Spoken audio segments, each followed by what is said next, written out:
At no point in your rambling, incoherent response were you even close to anything that could be considered a rational thought. Everyone in this room is now dumber for having listened to it. Welcome back to Thinking Critical. This is Wes. Got a little extra doc content for you. We talked about it yesterday. We're going to talk about Chris Cantwell and Cafu's Iron Man number 10. I have not been reading this series regularly. I've been peeking in here and there, but I saw this issue and I had to talk about it, especially when I saw the everyone talking about how smart this comic was. And I love bagging on pseudo-intellectual comic books and poking holes in everything about it. Obviously, here with me to talk about that is the X-Men historian, the Marvel aficionado. Doc, how you doing? I'm good, man. This is literally, whenever you sent me a message about like, hey, doing this, I'm like, yeah, sure, I'll talk about it. So I actually read Iron Man. This is only the second issue of Iron Man that I've read in this Chris Cantwell run, and Jesus Christ. This was first, I just want to say I feel bad for Cafu. He's a really good artist. He did some cool stuff with X-O Man-O-War, which is a very similar character, a character in a power suit. The issues that he did always look great.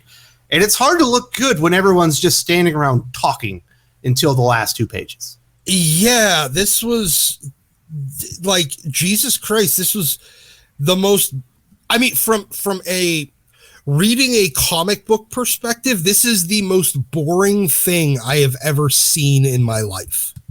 I read X Corp number 1, so you know what? There's at least there was more action in that comic book. It was terrible, but there was more action in X Corp number 1. You're about to give me like PTSD because I'm going to start remembering that comic. Let's just not throw superlatives like out there. There's a lot of bad comic books out right now, and Chris Cantwell's Iron Man is certainly among those. That's a serial perpetrator of releasing just terrible comics that just really go out of their way to destroy the character. Is he the new Tom fucking King? Is he a contender through the throne of characters that just saddles this hero with all this stupid emotional baggage where it's like he's just a shell of himself? He's not even Tony Stark anymore. I feel like he's the literary love child of Jason Aaron and Tom King.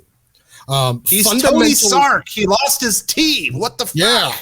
Yeah. He's Tony Stank. Oni Sark. That's this was. God, it was just so bloody boring.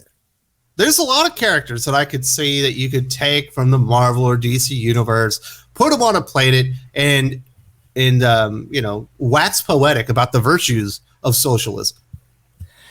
Tony Stark's not one of them. No, and I feel like this is Chris Cantwell just deciding, and maybe that's the point of doing that. Yes, because Tony Stark is not the I feel like that's exactly what his point was. Yes, and that was Tom King's point with Batman. Yep. We're going to... He's too hyper-masculine and he's too self-reliant. We've got to give him emotional baggage. And when his girlfriend leaves him, he doesn't believe in himself anymore, even though that doesn't sound like Batman at all. And here we get Tony Stark. As soon as he sees a hippie commune, he's like, you know what? Sure. Screw my friends. Screw saving the universe. I want to sit here and hang out. Run the colony. Yeah, hang out with a bunch of other random nobodies, obscure aliens, and an old busted statue. It's not a statue, it's a robot. I know, but it looks like a statue. That's the point. There's some really bad dialogue in this comic too. There's at one point Tony Stark runs into an old friend. Of course, it's the Marvel universe. He's on a distant planet. He has no idea where he is, but he's got to run into some old friends. 2 of them to be exact. He runs into an old friend who's the leader of this community. And he's like, "You tried to kill me multiple times," and this is real dialogue. I don't know what the statute of limitations are on that, but I'm real sorry, Tony. What the fuck is that? Yeah, you tried to murder him. Yeah, statute of limitations. You don't get to pull that bullshit. No, for murder. No. I mean, you could argue I'm out of their jurisdiction because I'm on another planet.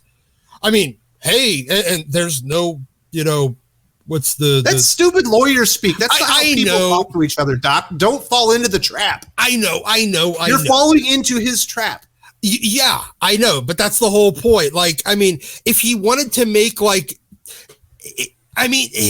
could have at least made like a out of your jurisdiction joke at some point, but Tony shouldn't have actually fucking fell for it. No, he was stupid. Yes. There's plenty of just really weird, stupid dialogue. And of course, one of the overarching messages is that diversity is the most important thing in the world. Because if you bring one alien of every kind from every planet in the galaxy and put them into one colony, they'll never be happier, like living together, even though they probably all eat different things and they have different cultures. Heck, some people might be sacrificing stuff, And the fact that they can't actually procreate because they're not, their genetics aren't so great. You've created a what? Just I don't know. I didn't really go into extinction ready to happen. What's the scene for fucking in this weird colony? Nice to see where your head was at, Doc. Last week it was Pornhub. This week you've gone straight to aliens. Captain Kirk. Yeah, you got a good point there. Like, and like the whole like weird thing with him and Hellcat on like hologram Hellcat.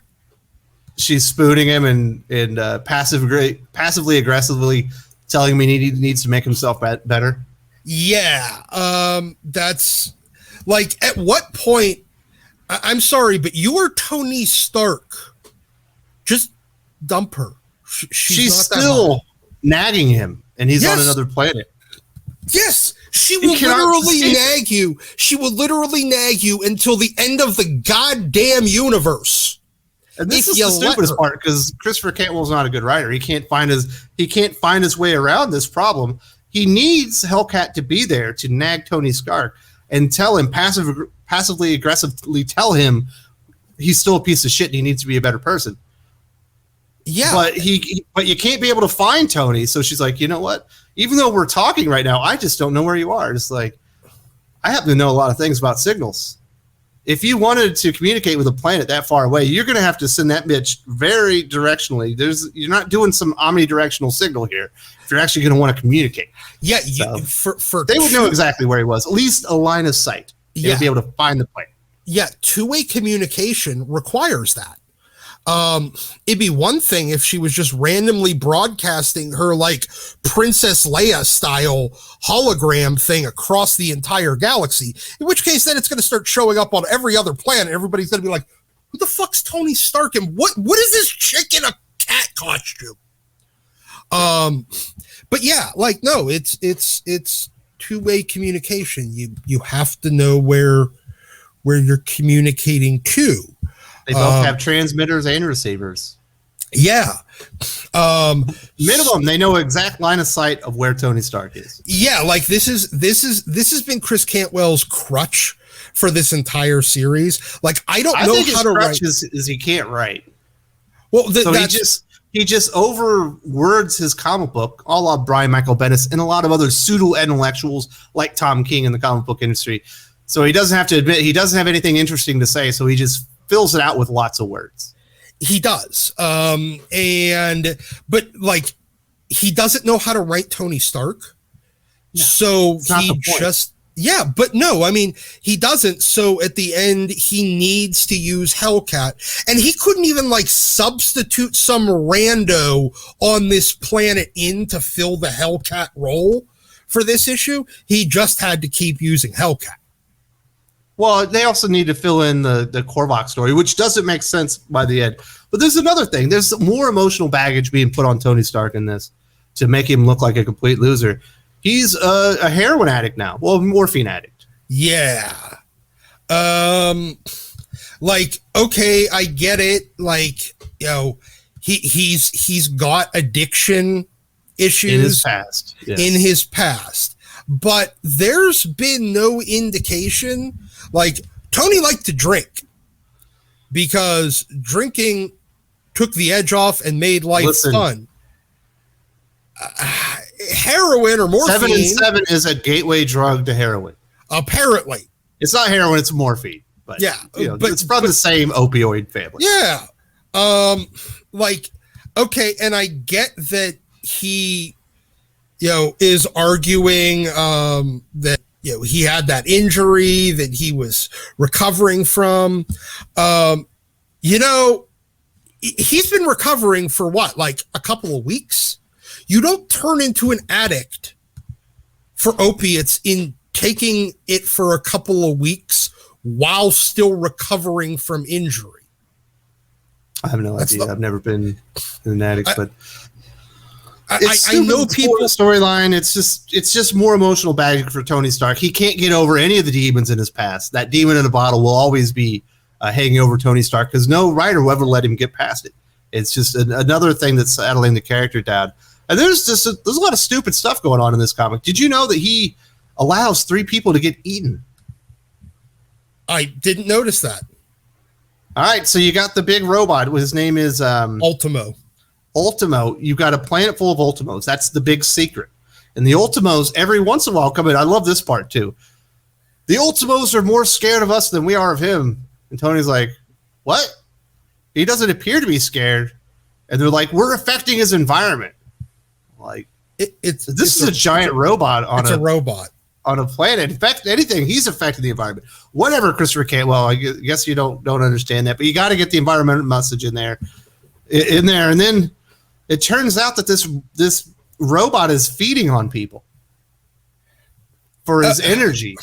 And as he's got the lady, I think her name is Yaz, it's Yar, something like that, the mayor of the town, and the robot's gonna eat her. Tony and his old buddy are sitting there talking. And he's like, "You just powered up, but from a dead Ultimo. You should be full up. Why don't you hit him with your laser blast?" He goes, "Well, that would burn my hands off." He's like, "Well, why don't you use your chest laser? I remember you using that when we fought back in the day." He's like, "You know what? That's a good idea." And while they're having this stupid conversation, because apparently it never dawned in his mind to use the weapon on his chest to fight the enormous robot, the robot eats this woman and 2 other people while they're talking. Yeah, that's pretty fucking stupid. It really is. Tony knows what equipment his armor has, right? Did he get it? Like, did he recently have a serious head trauma that I'm unaware of? And he says he hasn't used it in a spell. He still knows he has it, though. He doesn't. He had to be reminded. That's what I'm saying. This conversation was so stupid. It made Tony look stupid. It made him look like the biggest anti-hero ever. He literally watched 3 people get eaten while he was having a back and forth with somebody whether or not he could use the cannon strapped to his chest. Yeah, but that's my point. Like, Tony would not forget that. You're falling into Christopher Cantwell's trap. It doesn't make sense. Stop trying to make sense of it. It's bad writing, Doc. Yes. Don't try to ascribe it to anything else. Yeah, I'm not, but that's because obviously Chris Cantwell cannot write Tony, because shit like that, Tony wouldn't forget the arsenal on his own equipment. Yeah, so you certainly wouldn't have that stupid conversation while people are getting eaten alive. No, he would have absolutely tried to at least get everybody out of there so they could stop getting eaten alive. Well, if no one got eaten in the next issue, Hellcat wouldn't be able to show up, spoon with him, and tell him what a complete loser he is. That is a good point. He needs to write for the, at this point, rename the comic like Hellcat and Tony. Not even maybe. Tony Stark. And Tony maybe sometimes. Yeah. And Oni. Hellcat and Oni, because he lost his teeth. Yep. Kind of sucks. But I love everyone screaming from the rooftops, "Oh, this is amazing. I never thought anyone could do this with Tony Stark." It's like, yeah, that's because it's not Tony Stark. If this was the Tony Stark comic you always wanted to read, you just didn't want to read a Tony Stark Iron Man comic. That's what it was. Exactly. You were just looking at the wrong character. Yeah, if you want to read a Tony Stark comic, you actually need to have a character You can't just name a random character Tony Stark. You actually have to write the character that had previously been established as Tony Stark. This is... Not if you're Chris Cantwell. We just saw what he did to Captain America. Apparently, if you're Chris Cantwell, you're such an enormous name, and you draw so many people into the comic shop to buy your comic books, you have carte blanche to just fuck up every character in the Marvel Universe. Chris Cantwell made 2 seasons of a pretty okay AMC show and about 3 more that were fucking terrible. Halt and Catch Fire sucks. Not as bad as Iron Man. Apparently not. I mean, there's a reason his show got fucking canceled. Oh, there's a reason Iron Man should be rebooted at as soon as... Actually, they should just let him kill Iron Man. That's what he wants to do anyway. Rip his nuts off. Let him die that way. Bleed out from his testicles. And just keep Tony Stark dead for a couple of years until you have a writer that actually wants to come in and do something fun and cool with the character like Tony Stark. Rather than just give him the Tom King treatment where you make him a pathetic loser. I think the problem is you need a writer on Iron Man and especially on Tony Stark that knows he is not as smart as Tony Stark is, because you get Chris Cantwell and you got Dan Slott and you got a couple other ones before him that all thought they were as smart or smarter than Tony Stark. And when the writer recognizes he's not as smart as the character he's writing, he can figure out how better to write that character. I don't know. All I know is Chris Cantwell is an enormous boil on the ass of Marvel Comics, and every character he touches nowadays is destroyed. And the crazy thing is, he's never fucking sold a comic book. No, he's another. Tom King at least sold comic books before he destroyed Batman. Yeah, Chris Cantwell is Jeff fucking Jarrett. Broke 1,000 characters, never put an ass in a seat. Jeff Jarrett? Are you kidding me? He's Arquette. David Arquette. David Arquette, the one that never should have held the title. You're like, why the fuck is this guy writing Iron Man? Why does David Arquette have the WCW title? Why is he defending it against Diamond Dallas Page and a host of other wrestlers? Yeah. But no, this is a terrible comic written by a one-hit TV wonder. He never had a one hit. Nobody watched that show but you. There was a lot. No, Halt and Catch, the first 2 seasons actually did pretty well. It was after season 2 that it went downhill and its ratings went way downhill. Pretty well on AMC isn't all that great, though. That's a good point. It's not, Walking Dead was an anomaly. Yeah. Or isn't an anomaly. Well, I guess the ratings on that have died kind of lately. And Breaking Bad.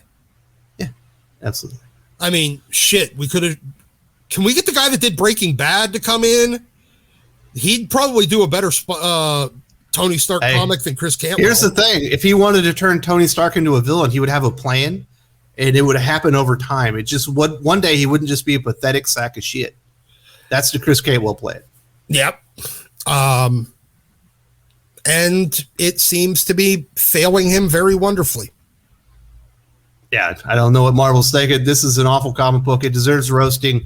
And don't read it for the love of goodness. Like, don't go read that comic book. Go find something cool. Go read Daredevil or, even the new X-Men by Jerry Duggan. At least issue 1 was good. There's good comic books out there. Iron Man's not one.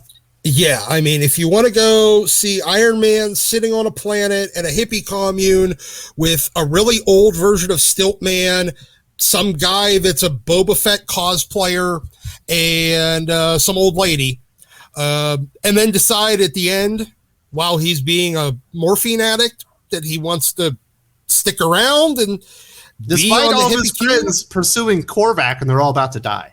Yeah, about that part. Oh yeah, like, you know what? I'm staying. Yeah, I'll help you run the colony. I want to help here. I like it here. What the fuck?